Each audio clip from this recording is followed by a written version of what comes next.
পশ্চিমবঙ্গের মুখ্যমন্ত্রী যখন 2011 সালে ক্ষমতায় এলো তখন উনি একটা স্লোগান দিয়েছিলেন, বদলা নয় বদলছে। আমরা দেখছি চারিদিকে বদলা হচ্ছে। আসলে পশ্চিমবঙ্গের মুখ্যমন্ত্রী 2021-এ ক্ষমতায় আসার পর আমরা ভেবেছিলাম যে উনি 10 কোটি ভারত পশ্চিমবঙ্গবাসীর মুখ্যমন্ত্রী হচ্ছেন, কিন্তু আমরা দেখলাম উনি শুধু তৃণমূল কংগ্রেসের মুখ্যমন্ত্রী হলেন এবং নেত্রী হলেন। বাকি যারা তৃণমূল কংগ্রেস করে না তাদের উনি নেত্রীও না, তাদের উনি মুখ্যমন্ত্রীও না।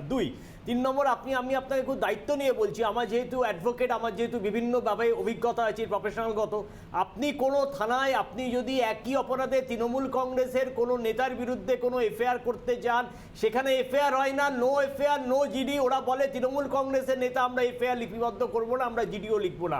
এবং তৃণমূল করে না এমন কোনো লোকের যদি আপনি একই অপরাধে ওইখানে যদি নথিভুক্ত করতে যান, তাহলে তার বিরুদ্ধে নন বেলেবল অফেন্স হবে, এফআইআর হবে। বৈশাদা খুব ভালো জানে। এবার বৈশাদা যখনই এই বাংলার কথায় উত্তরপ্রদেশে যায়, আমরা বলছি লক্ষিমপুরের ঘটনাকে আমরা কন্ডেম করি, হাতরাস আমরা কন্ডেম করি, উন্নাও। কেউ ক্ষমতায় চলে এসেছে মানে তার অপরাধগুলোকে সমস্ত প্রশমিত হয়ে গেছে, এটা হতে পারে না। তেমনি বাংলাতেও আমরা বকটুইকে অপরাধ বলে মনে করি, আমরা আনিস খানকে হত্যা অপরাধ বলে মনে করি, এবং সমস্ত দেগঙ্গা থেকে যেখানে যেখানে নারী নির্যাতন হয়েছে সেখানে আমরা মনে করি